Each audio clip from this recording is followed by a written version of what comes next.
Good morning everybody and welcome to our Learning and Teaching Day, one of the two very important days that we have, one on learning and teaching and one on research each year, where we can get together, see what's going on, share experiences and learn about best practice from outside experts.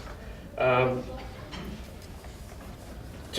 two primary focuses, I think, in the program for today, as I looked at it anyway, and one of those is a focus on online learning. And clearly the decision that UNSW Canberra made, I think, last year to move away from on-campus postgraduate coursework programs and move completely to either intensive delivery or distance programs has put a particular focus on online learning, not saying that online learning is only relevant for distance postgraduate students, of course. I mean, I think this idea of blended learning is something that we're now seeing in all of our programs, undergraduate and postgraduate coursework. And also I think you'll be talking quite a bit today about the first year experience. We've been looking, and I think that work's been led by Eleanor Hancock and Paul Tranter, who Paul was so keen to get here today. He was rushing and managed to strain his back. So I think he's in traction somewhere and are able to be with us. But we have Eleanor to represent that body of work, and we're certainly making a lot of effort. UNSW Canberra is a really interesting place for undergraduates. Some of you will have heard me say this before, but it's a really interesting place. I mean, we've got another university just down the road that calls itself the National University, the Australian National University. But in terms of the undergraduate student cohort, there's no doubt where the real Australian National University is, and it's at UNSW Canberra. Because when you look at our student population of undergraduates, it is drawn pretty much according to population from all around Australia. You won't find that if you go to the Australian National University. Yes, you'll find a very broad range of students there, but in terms of the Australian students, they'll be largely from the ACT and surrounding New South Wales. So that leaves us with a whole bunch of really interesting challenges, because Australia, even though it's only got 23 million people, has, I think, 7 separate education systems. The 6 states, Northern Territory I think goes with South Australia, and the ACT. So 6 states plus the Northern Territory and the ACT make 7. 7 different education systems, producing 7 quite different cohorts of students with 7 different levels of ability. So I think you'll be talking quite a bit about the first year experience today, and ways that we can improve it. So two really important topics amongst others that I'm sure will be covered during the day. You don't want to listen to me anymore, I'm sure, so I'm going to introduce the keynote speaker. The keynote speaker is Dr. Grace Lynch, who is the Acting Director of the new Learning Innovations Hub for the University of New England. And the Learning Innovations Hub provides leadership and research into the use of learning technologies, pedagogy, learning analytics, academic staff development and student learning support. Dr. Lynch is an international scholar and highly regarded consultant. She gained practical academic expertise while teaching at the primary, secondary, college and university levels in Canada, Asia and Australia. In addition, Dr. Lynch is an executive member of the International Society of Learning Analytics Research, a member of the State of Victoria's Research in Education panel specialising in emerging technologies and applications, a member of the Higher Education Group, e-Learning Group, and a member of the Program Committee for the International Conference on E-Learning. So I think we have somebody who is very, very well qualified to share with us some thoughts in this important area. And with no further ado, Grace, we look forward to hearing what you have to say. I assume when you put this on me that the mic is live, so thank you very much. As you can tell from my accent, it's a very strong Melbourne accent, so it sounds very different in Canberra. I am Canadian born, I am Australian citizen, have been here for 16 years, so came out as an international fellow for RMIT University. One of the things around with global education, as we know, and as you've mentioned, online is growing around the world. It's growing everywhere, and it's coming. And everybody talks about what's going to happen, what's going to be, what are the quality assurance. Quality assurance has been in education from the very beginning. And yet we still do things very differently. Now, And I'm not going to just click to advance my slide. Okay, we'll do it this way. Whether it's talking about MOOCs, open access, higher education, the World Bank, what are the challenges facing higher education today, regardless of where you are? And those are the 5 that are coming out to summarize. Obviously, access and equity. And what's happening around with access, we seem to be solving that issue a little more where people are gaining access to higher education, which they didn't have before. And I would think the real challenge now is success. Once we get people in, we want them to be successful and succeed. And I think part of the challenge of getting that access, that equity, is how do we support all of those student learner groups who are now coming in. It is actually financing and cost effectiveness. When online education first came in, universities thought they were going to do it because it was going to be more cost effective. They were going to get a larger number of students with a smaller teaching cohort. That has not worked. Surprise. Something in education hasn't worked. Governance. What are the governance models? This is the governance models that a lot of the organizations are struggling with at the moment. Udacity, Coursera, edX, all of these models around with these large consortiums of bringing together online are coming in. And what actually is the governance model and how does this work? Who does the student belong to? Where do the fees come through? How do you do with cross-matching and recognition for prior learning? Where do those things come from? All of those governance issues. Quality. As we have increased the massification of education, which is where we are, we have 10 times more students studying online than they are studying on campus.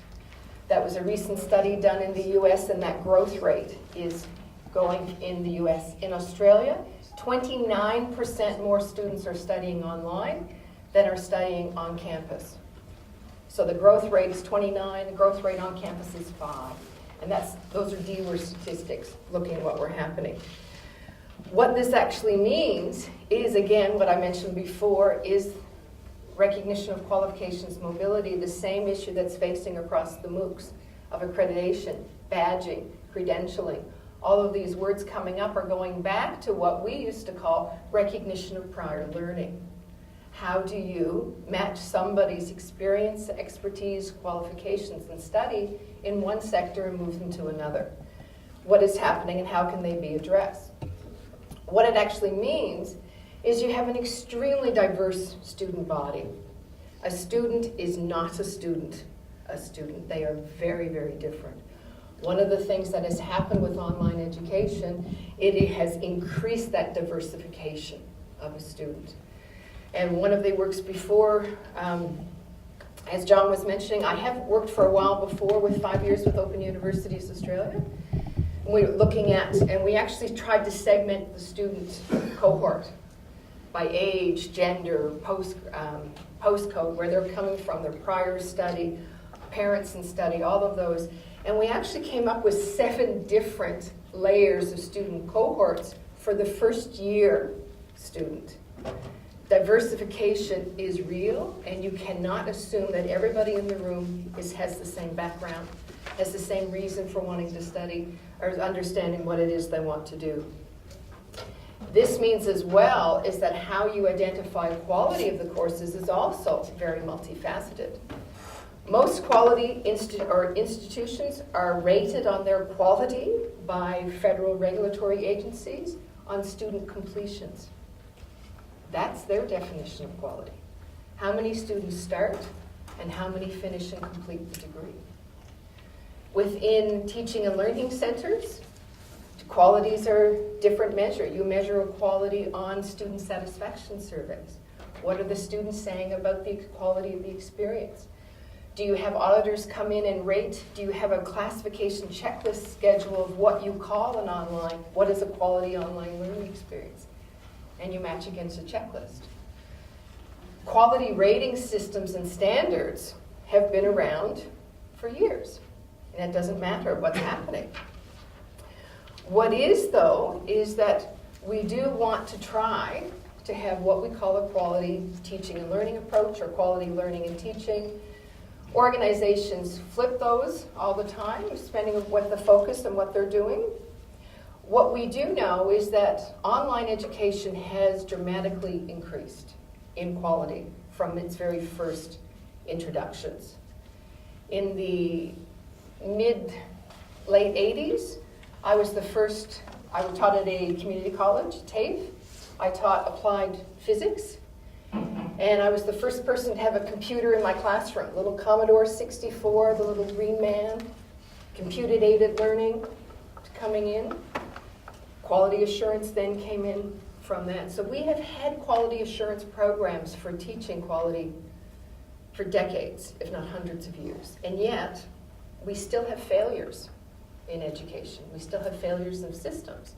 We still have organizations that start and collapse. So yes, we do want a quality approach. Yes, we do want a policy framework. Yes, we want to invest in the scholarship. All of those things are common sense. There is really nothing new and exciting and innovative that I'm going to tell you today. Teaching is teaching. Good teaching is good teaching. Good design of the learning environment is the same whether you are teaching on campus, teaching blended, or teaching face-to-face. It is about the design of the experience of what you're doing and what you're happening. So if we actually just for a minute just think about quality assurance, and there's lots of things with virtual universities and quality assurance frameworks and what's happening. In the UK, between 1995 and 2004, a state-approved teaching and quality assessment, and usually these are regulatory. They are politically based, and they do come. It operated in the United Kingdom, much to the dislike of the universities. Surprise. Didn't like the rankings that came out. Surprise. They got rid of it. They successfully challenged it. In 2001, Shirley Davis, writing articles of what e-learning can learn from history, reiterated, we dare not pretend that e-learning is a totally new enterprise. And past research and experiences in distance learning point the way to many solutions that are needed to help us get online learning right the first time. Personally, I think some of the problems have been is because it's been technology-led. What's the latest tool out there? What's the latest, the fastest, the shiny, what's bright and new over here? And the technology drives it rather than the learning design driving it. If you want a quality online learning experience, you have to start from the learning design. What is it you want students to be able to know, to learn, to demonstrate? That determines how you structure and what you do from coming on. In the 4 years later, in 2008, again, the UK Secretary of State proposed the establishment of a global e-university, concentrating on technologies. Spent millions of pounds, it failed. It blew up. 2005, we were again told e-learning has not lived up to its early promise, but with the widespread adoption of open source software, that's about to change. Open educational resources are 10 years old and they are still not widely in use. It has not changed that dramatically. Again, 2008, Gordon Freeman, discussing core challenges of global higher education, concentrated on technologies. Going forward, systemic changes that are necessary for higher education must be built into institutional-wide processes, supported by systemic technology adoption, consistently serve various groups of individuals with efficiency, service, and visibility. Didn't work. Again, because the student cohorts are different. There is not one solution that is going to work for every single one. And quality assessment or quality looks, you have ACO, the ACO standards of quality assessment, measuring the effectiveness of e-learning, quantifying benefits, quality on the line, quality guidelines for online courses, quality crossroads, recommended e-learning guidelines, QAA code of practice, international benchmarking, on and on and on and on and on. They are all saying exactly the same thing. They start from the basis of the learning design. How is it structured?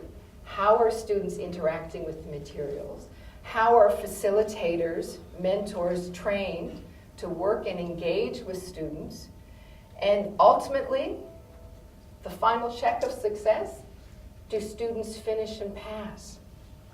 That is still the final determining factor of a quality learning environment. Students succeed. Again, 10, 20, 30 years, we're coming back to the same. What is happening, though, is a lot of the time now, and I like to call it separating the hype from the hope. The next best thing's coming, this is going to solve all of our problems. This is going to do everything. This technology tool is going to do it. If we just change our learning management system, this one's going to solve it for us. So separating hype from hope, changing the game. And education, I've been in education a long time. I've been in this, I've been a teacher for over 30 years and involved in this across a number of continents. And one of the things I've found is, for whatever reason, education seems to be one industry that really focuses on the hype. This is the newest, next best thing, and this is going to solve. And here we're going to go. So one of the things that actually I think is quite nice is kind of actually looking at all of those educational predictions over the years that we're going to solve all of our problems, and we were going to have all high-quality students, of what we were going to do and what was going to change. So first of all, 1841, developed the blackboard. Not the Blackboard learning management system, the real blackboard. Bumstead. And it was said that the inventor or introducer of the blackboard deserves to be ranked among the greatest contributors to learning and science, if not among the greatest benefactors of mankind. 1940, Hoban. The motion picture is the most revolutionary instrument introduced into education since the printing press. 1957, it now seems clear that television offers the greatest opportunity for the advancement of education since the introduction of movable type. These are all direct quotes from the years. 1962, program learning is the first major technological innovation since the invention of printing. 1967, the impact of computers on society and hence on education has been compared to that of movable type and the printing press since Gutenberg. 1994, the world is to be hit by a tsunami that will sweep the ivy-clad university of the past away. Still here. Internet and Education Conference. Internet and communication technologies are revolutionizing the format and delivery of education. MOOCs, 2012, the latest buzzword. MOOCs will completely transform higher education. What I find interesting from all of these is that they refer to revolution, innovation, and advancement, and yet they all reference, and we still regard, printing as the greatest educational innovation of all time. What is printing? It is a means of communication. It is a way of conveying information in a style and format that is accessible to a wide number of people. That is what education is. It is a group of people coming together, learning and collaborating. In reality, all of the doomsdays around MOOCs, what's going to happen, what's coming around, there is still no sustainable business model anywhere in the world of how anybody is going to make money off of a MOOC. Is it used as a loss leader, in effect, to get people in, to have a think about, to expose them? Is it specifically for interest? All of a sudden, we have been involved in higher education and massification for a very long time. MOOCs only suddenly became big. Harvard, Stanford, and MIT got into it. So because the Ivy Leagues are into it, now it's important? No. It's a way of opening access to education. What is important comes back to those 5 steps from the beginning. It is around the governance, it is the access, it is the equity of what we can do.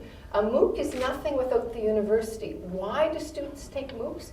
To study with a world-leading expert, to say that they are engaging with other people, to collaborate. So what exactly is it that we're actually talking about?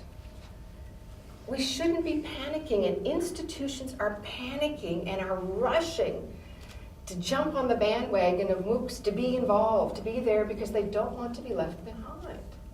Don't panic. It is coming back to the learning design. What exactly is it? What we're having? One of the difficulties with education is that it is a highly regulatory business. It is business. We're in the business of education. We do sell things. We sell programs. We sell education. We sell people who pay a fee to come and to learn because they want something at the end. One of the difficulties, again, with education, as I've said, it's publicly subsidized, it's heavily regulated, and culturally entrenched.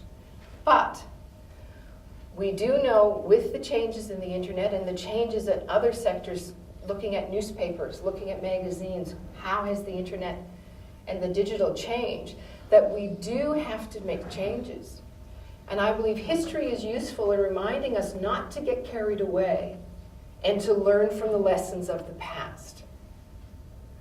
History is important, and we should not forget it, of what we do, because I believe many of the failures of online education have been because of a focus on technology rather than a focus on quality.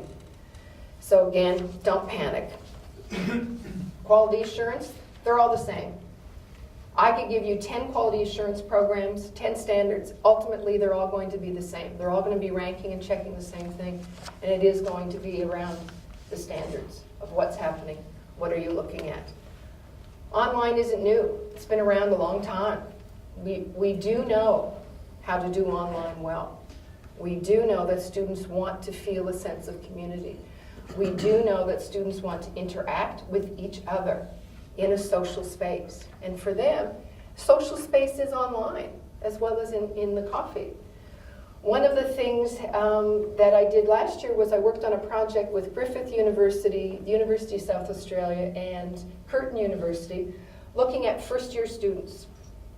So it was a relatively small student sample size, 6,000 students, looking at students enrolled in the same course at the same time online, blended, and on campus across 3 different disciplines in each one. So they were all at the same time, same price point, same cost to go in, and looking at why did students choose to study in one mode versus the other when the cost was exactly the same.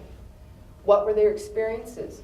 What was the student cohort? What were the demographics? What were they finding? And we actually found there was no clear pattern. People were choosing things for different reasons. Basically, for a lot of them, it was remoteness of where they lived. One of the largest determining factors of why students chose to study completely online was they didn't get in on campus, they couldn't get a seat, there were only so many places. They wanted to continue their study. They lived too far away from the university, so they wanted to study. They had a quality of life, a family life that they needed to change, and they needed to do something part-time, so they wanted to start their study. And rather than waiting and delaying and try to get in, they chose to go online. They liked it, and then they stayed. But a lot of the students, if we followed them up, switched to on-campus once they got through their 4 first-year courses online. They were using it as a vehicle to get into the on-campus experience. But for them, it was what suited them best at the time. They found it, they worked with people, they worked in a social group, and they were quite happy to do it. Some stayed all the way through. Other ones wanted to come on campus because they felt they were disciplined enough. They were afraid if they went online, they would fade away. They would drift away. There wouldn't be somebody there structured, a class to go, a class to show up, a class to do it. So in anything you do with online, there needs to be a sense of structure. It isn't just open. There are weekly activities that students need to do to engage with online to have that sense of structure to go on. So a whole variety of reasons. We actually find as well, we're doing another study with, as I'd said before, with open universities, and we looked at 60,000 students of why they chose to study online and their success. Biggest decision? was whether or not there was a written exam. Surprise. If there wasn't a written exam, they were in there. They liked it. If there were assignments and assessments they could go in, written exams scared people away from studying online. Invigilated exam coming in. So there's lots of things we do know about how we structure. We're not in a revolution. We are just changing how we do it. I believe it's a natural evolution of what we're doing with education. With the online, it is true with the very large courses, if you have 1,000, 2,000, 100,000, wastage rates. And that's the term that's being coined now. For any of the MOOCs with Harvard, Stanford, MIT, 100,000 students, 5% finish. 100,000 students, 5% finish. A lot of people are using it purely interest. They go in the first 3 days and they never go in again. They want to be able to say they took a course. They registered a course. They went to Harvard. They went to MIT. And people are saying that. You don't want wastage rates. You put a lot of time and effort in designing your online learning experience. And so if you want 100,000, how are you going to structure it? And now what they're doing is they're building models where they're actually trying to put students into groups, put students into cohorts, have them interact with each other. They're coming back to what I would consider a traditional online learning model, where you allow students to collaborate. You design it in such a way that you enable students to collaborate with each other, to reduce that wastage rate. Because that is one of the biggest arguments used by institutions against online learning, is students fail. They do not succeed. They do not continue. Coming back to quality assurance standards, what's the biggest point you're going to be ranked at? Completions. Do you want 100,000 students in and 5,000 finishing? No. It will be ranked against you. So you have to understand what is the regulatory agency around yours. So for designing your online learning experience, understanding what is it you want to do? What is realistically a student-tutor ratio? It is the same coming in. How many students can you realistically engage with and keep them engaged? And we do know if you keep students in the first 3 weeks, the percentage of you keeping them in all the way dramatically increases. If you can keep students interacting in the first 3 weeks, if you have a small assessment piece, and I mean small, 5%, they get a sense of what they're doing, their prediction of them being able to stay in is going to dramatically jump from 40% to 80% of staying in. It's about the design. How do you do it? They do want to feel a sense of community. They do want to interact with each other. And there's lots of vehicles we have in social media of students interacting, of coming in together. You can reduce that. A lot of people just focused on, and all of the current MOOCs out there are just content. It's just content dumped, and you go in and you look at it on your own. There's no education. There's no teaching and learning going on. Again, learning design. How do you put things together? So you are educating. People are learning. They are interacting with each other with what they're doing. Computers still aren't very good at marking essays. You need a human tutor. You need somebody physically in there interacting. There are some online assessments that do work really well, and you can use them as early pieces along. Little quizzes, and people can check and going back and forth. And I think self-check online assessments are wonderful. Biggest complaint students have, whether they're on campus or online, is feedback. The quickness of their feedback. How are they doing? How are they doing compared to themselves? How are they doing compared to everybody else? Are they on average with everybody else, or are they so low down? If students believe that they're failing, they will fail. They'll pull out. We have to be very careful on early interventions, and we do know this from studies that from early interventions, calling somebody and saying, hey, I notice you're struggling and you really need some help, confirms for them they're struggling, and they're going to leave. There's a way you can talk to them. There's a way you can say, I noticed you haven't accessed some of the materials. Are you having a problem? Are you not? Is your computer? There's a whole way you can talk to people in those first 3 weeks to give them support without confirming for them that they are really struggling and failing and they're not going to succeed. We have to think about that with what we can do. Inputs matter. Coming back to design. Learning design, I'm going to say it again and again. How you structure learning design matters. I am an educational designer. I actually started out in teaching, as I had said before, in teaching mathematics and physics. So that's why I like all the analytics and all of the background. And then moved into educational design. It does matter. Open University isn't panicking in the UK. They've been in the online business for over 40 years. They're doing really well because they start from a design point of what they do and how they structure. And they start from a researched, evidence-based. If you design something in a certain way, we know that it does make a difference. There is research out there that shows what you can do. MOOC's nothing without universities. Students want a badge, a credential. They want a recognition. They want to understand what it is and where we're going. So again, coming back as you move into the online, don't panic. There are lots of places out there that do structure what is a good online learning environment, what you can do. There is a community of like-minded people to talk with.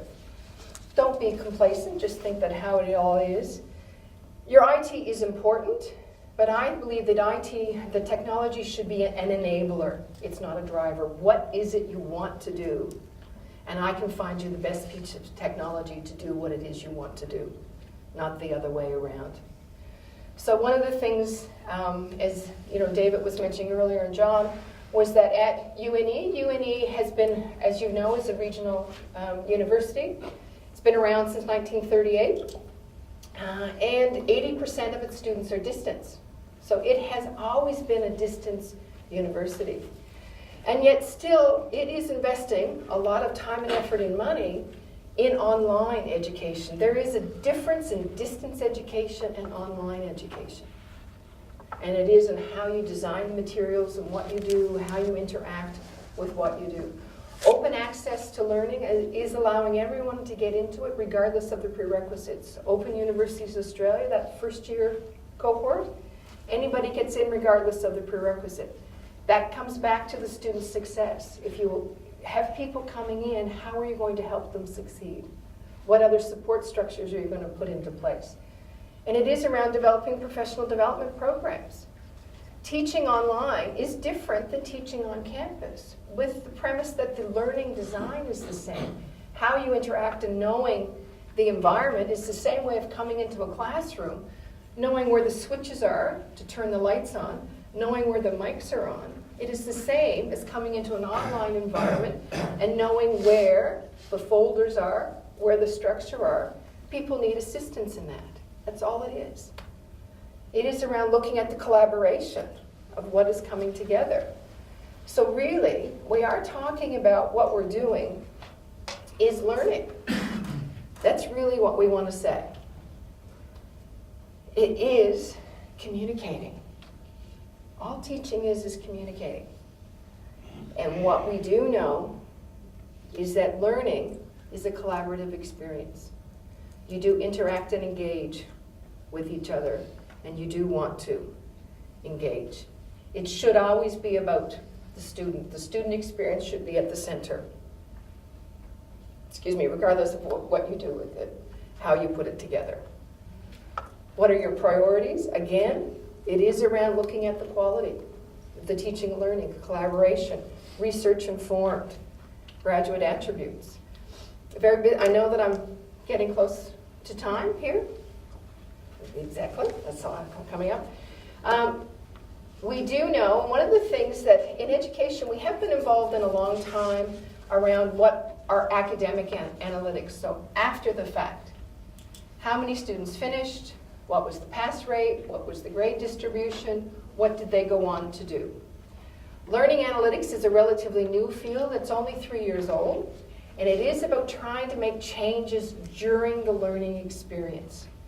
And one of the things, because marketing's been doing this for a long time with the smartphones, you walk by somewhere, you shop with someone and say, oh, you just bought this product. Do you know that 20 other people who bought this also bought this, also did that? Walking by, I noticed it.